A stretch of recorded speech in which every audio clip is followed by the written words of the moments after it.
Bonjour à tous et à toutes. Je suis très heureuse donc d'ouvrir ce colloque démocratie participative et dialogue environnemental. Merci à vous, cher Edgar Morin, d'être des nôtres et d'éclairer nos débats avec votre regard infiniment libre, affranchi des enclosures académiques et des spécialisations stérilisantes, et qui nous aide à penser les interdépendances. En effet, notre monde actuel est tissé de ces questions écologiques qui sont le révélateur majeur de ce que nous subissons et qui appellent contre les risques du dessèchement et du désenchantement démocratique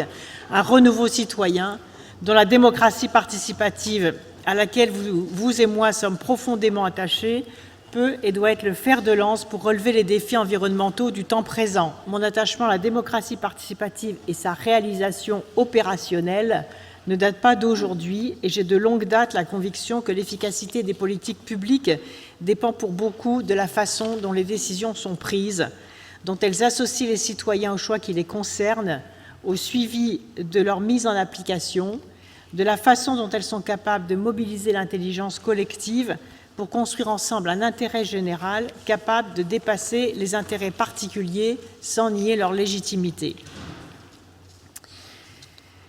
On peut le dire de manière aussi négative, la crise écologique est aussi une crise démocratique, ou de manière positive, que je trouve un meilleur guide pour l'action, l'efficacité écologique,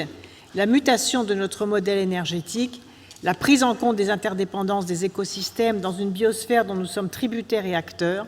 les potentialités d'une croissance verte, riche d'activités nouvelles et d'emplois durables, toutes ces composants d'un nouveau modèle de développement, de société et de civilisation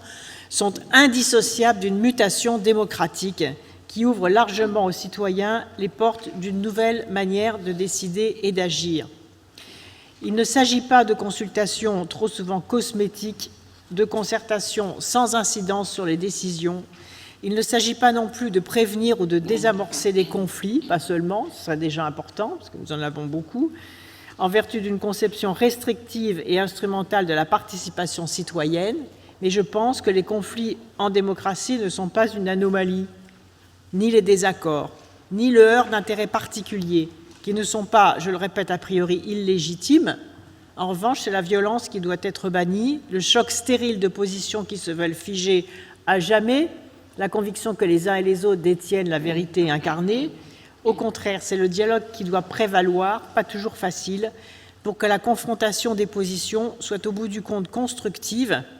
à condition que toutes puissent s'exprimer, que toutes soient entendues, à condition qu'on se donne les moyens de co-construire les décisions, plutôt que de maquiller les vieilles politiques du fait accompli. C'est là tout l'enjeu du grand chantier de la modernisation du droit de l'environnement et de la démocratisation du dialogue environnemental dans lequel s'inscrit ce colloque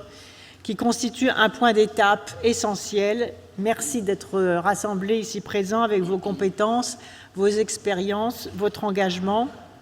votre militantisme parfois, qui est absolument crucial à la finalisation des travaux qui sont engagés. Permettez-moi pour conclure de souligner deux dimensions à mes yeux essentielles de l'efficacité et de la transparence des procédures. Le premier, c'est le rôle des territoires et des forces vives locales. Je le constate tous les jours, ce qui ne marche pas, ce sont les projets auxquels les citoyens ont été mal ou pas du tout associés. Ensuite, la deuxième idée, c'est que je crois la France, pourtant héritière d'une tradition encore très centralisée, d'une conception de l'État et de la puissance publique et du rôle d'une administration peu encline au partage de décider, même si ça change beaucoup, sous la force justement des projets de réalisation sur les territoires. Je crois donc la France riche en même temps d'expériences participatives partout, de très nombreuses initiatives de ses citoyens et d'une aspiration très forte à ce que les processus de décision changent. On le voit même dans la sphère économique avec l'économie collaborative ou avec la participation citoyenne des projets de la transition énergétique que j'ai inscrit dans la loi de transition énergétique avec le financement participatif des installations d'énergie renouvelable. C'est dire dans un pays très centralisé comme le nôtre, y compris et surtout dans le domaine de l'énergie, avec le monopole dans ce domaine, à quel point il était révolutionnaire d'inscrire aujourd'hui dans la loi le droit à l'expérimentation des territoires et le droit au financement participatif des projets de développement des énergies renouvelables et de l'autoconsommation de cette énergie. Vous pouvez être assuré que je me tiendrai très précisément informé de vos échanges. J'en attends beaucoup pour orienter et fortifier avec vous l'action dont j'ai la charge. Je vous remercie.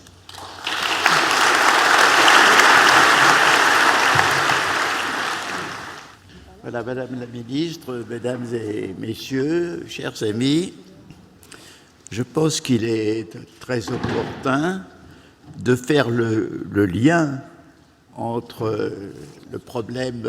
civique de la démocratie participative et le problème, je dirais, sociologique, anthropologique et aussi civique du problème écologique, du problème de la biosphère. Le lien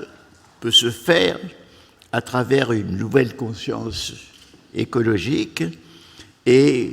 une nouvelle conscience démocratique. Et je pense que c'est la voie sur laquelle nous commençons à nous engager. La conscience écologique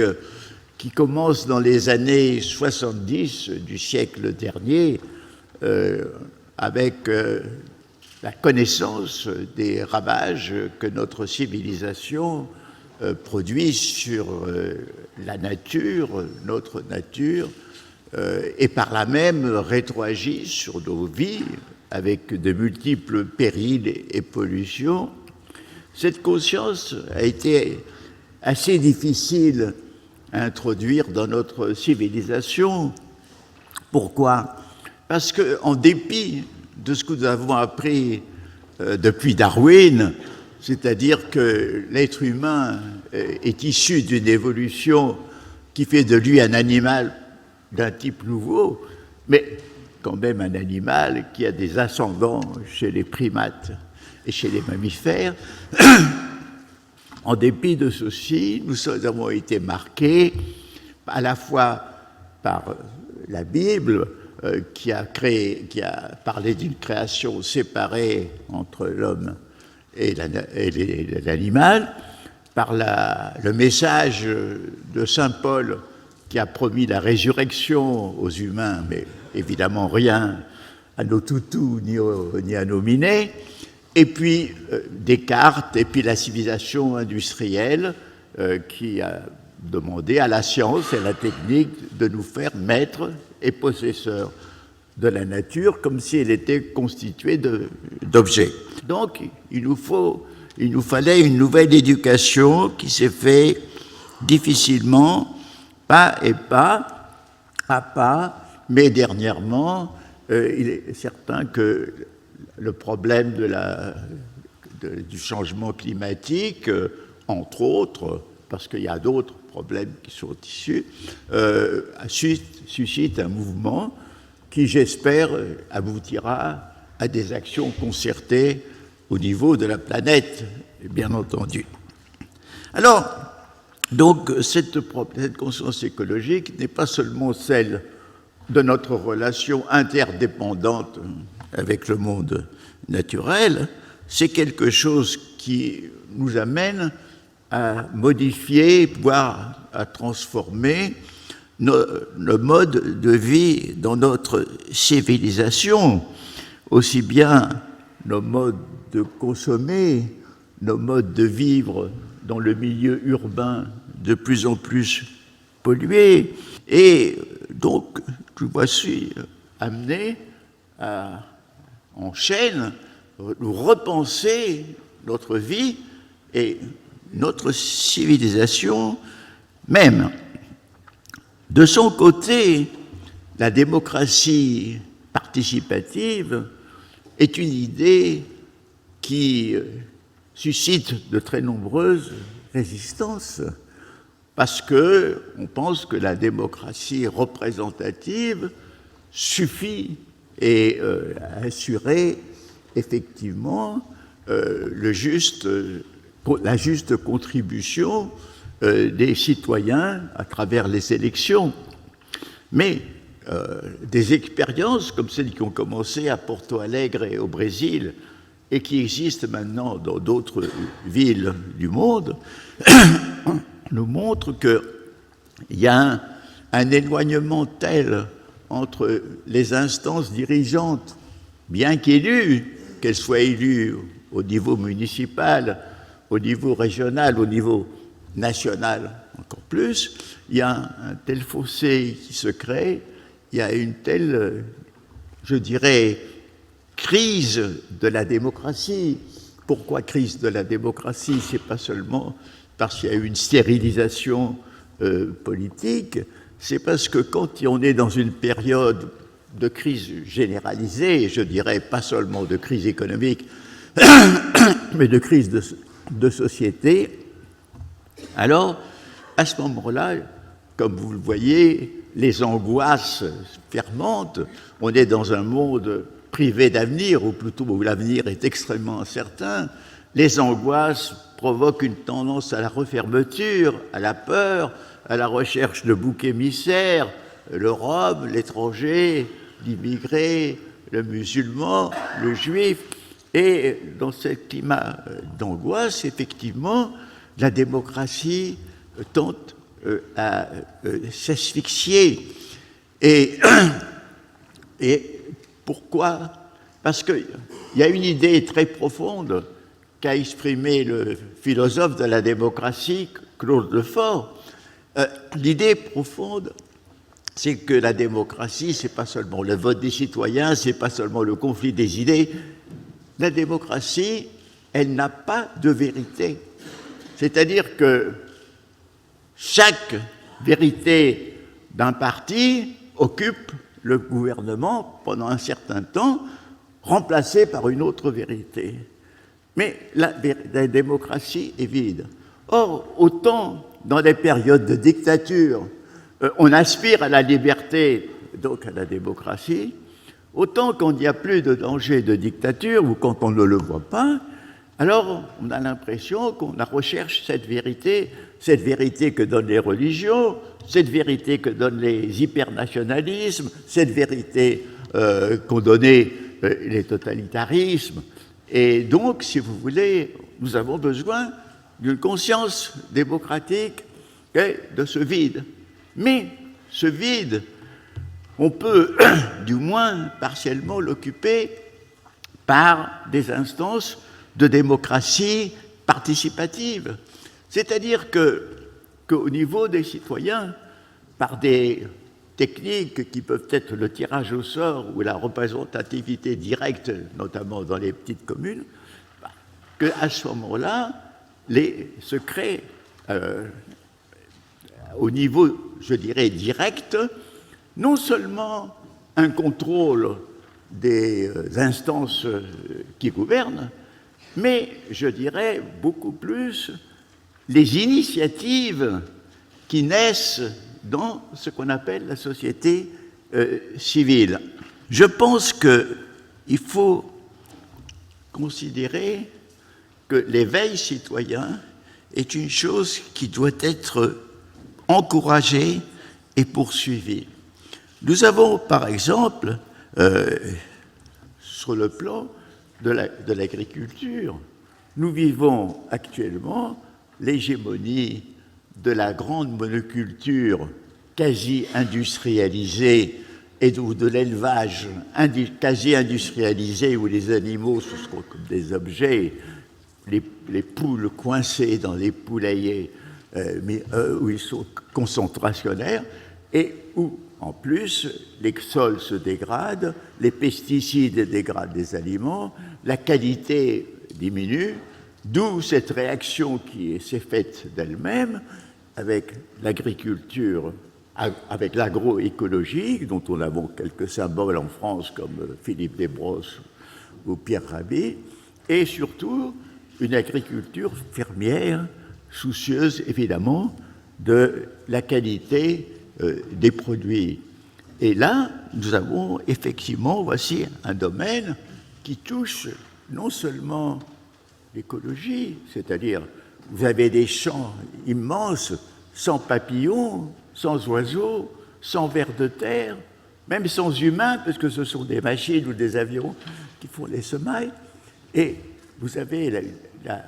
dévitalisation et la déshumanisation contre laquelle, effectivement, on peut réagir à la fois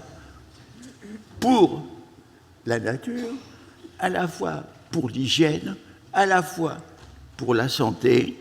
Et c'est une chose très importante, notamment, regardez par exemple, se développent aujourd'hui les AMAP, ces sortes de combinaisons entre des agriculteurs qui vont livrer en ville à des groupes de consommateurs les produits de leur ferme. Et aujourd'hui même, par Internet, on peut créer ces liens. Et c'est bien entendu, il ne s'agit pas de supprimer les supermarchés, mais il suffit quand même de supprimer leur hégémonie, leur domination, sans contrepartie. Donc, nous avons un problème de conflit entre une situation qui veut naître, dont nous voyons des symptômes dans l'agriculture écologique, l'agriculture fermière, les écoquartiers, 1000 manifestations, la démocratie participative, et nous voyons qu'une autre civilisation, est-ce qu'elle est à l'agonie, est-ce qu'elle est en train de mourir, mais en tout cas, elle est en train, je dirais presque, de se suicider, parce que le profit non régulé, avec toutes les conséquences qu'il entraîne. Donc, prendre conscience que ici, nous sommes dans l'idée que ce n'est pas seulement des points particuliers qui vont être l'écologie, la démocratie participative, une économie meilleure, par exemple l'économie sociale et solidaire, qui font partie de ces initiatives créatrices qui sont très importantes. Non, ces points particuliers sont reliés par une aspiration collective à un mieux vivre, à un mieux être. Et donc, je crois que nous serions très aspirés à penser ces problèmes fondamentaux qui sont traités ici